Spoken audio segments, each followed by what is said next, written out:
Let's talk about the last year. This whole year, you know, I got to see a couple of your fights. They're always on YouTube. We can send you guys the link. YouTube.com/Taurus versus Pluto. TAURUS VSPLUTO. See me. And that is on our, that'll also be on our Facebook site, so any of his fights.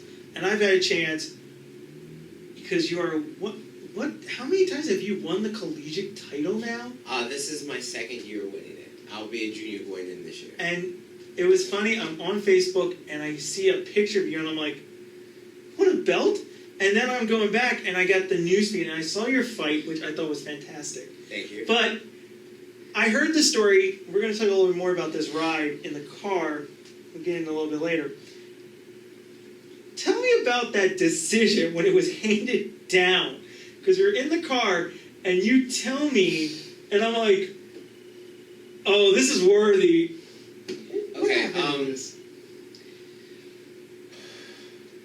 normally I don't post the decisions to my fights on my YouTube, but what happened in my 46th fight was so interesting I had to keep it.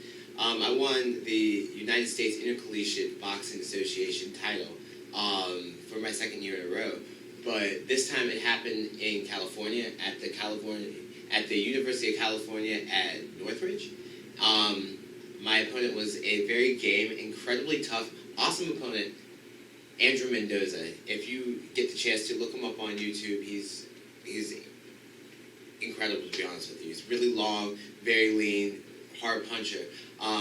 Me and him had a fight, and after the fight was over, I walked back to my corner, and they were taking my gloves off and stuff, and nobody knows what's going on, and I'm looking over at my people, they're all nervous and stuff, so I walk over to the center of the ring to get the decision, and the woman announces that he's won, and I was like, I thought the world had dropped in front of me that day. I didn't know what to do. And then she said, no.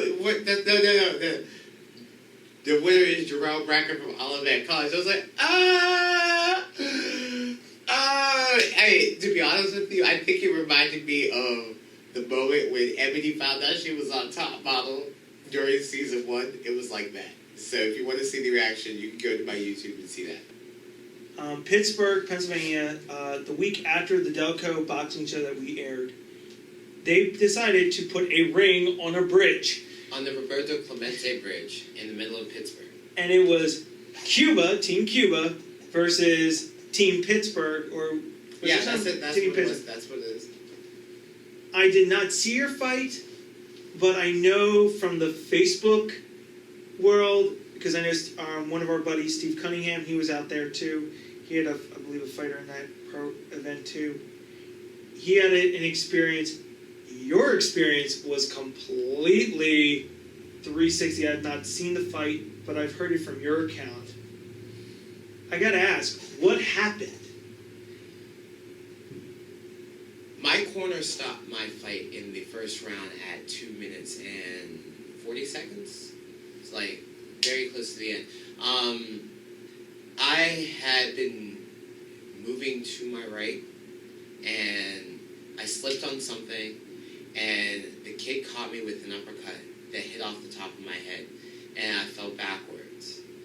I was able to respond to the count. I got up, I had my hands up and everything, but my corner stopped it. And that's what happened.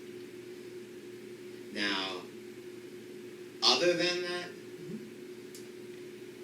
Because I know, to me that's, it's a corner, to me that's dumb. Because you're an elite, to me you're an elite boxer in the amateur ranks. You've gone through this, you've had over 40 fights. You've been knocked down on your butt a couple of times. You've got back and won a fight. Did they give you any explanation? They said that they were scared, and they would rather err on the side of caution than danger. It was that's the summation of what they said, because I don't have time to go through that right now. Okay. You heard it there, folks. If you had your corner from Olivet, and by the way, he didn't know I was going to ask this. If you had your folks from Olivet in that corner, do you think they would have stopped the fight? No. I know Dr. Partla well enough to know several things. That at that time, he wouldn't have allowed me to be that uncomfortable with a situation and step into the ring. Like,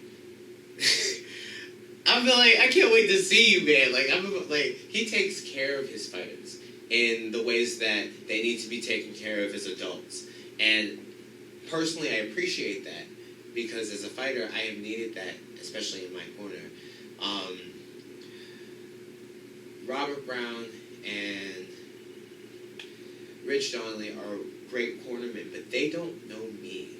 And I don't feel like it's fair to say anything negative about them at all, because I really do love and respect both of you very much, and I want to say thank you for the things that you have done for me.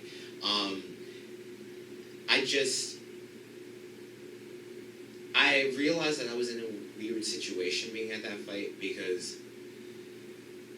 the person that I was supposed to fight, they ended up switching on me that day, and no one told me until after the switch had happened, after they put it through TV, and it just came out of nowhere and it surprised me. So I tried the original strategy that I was going to do, and it just didn't work.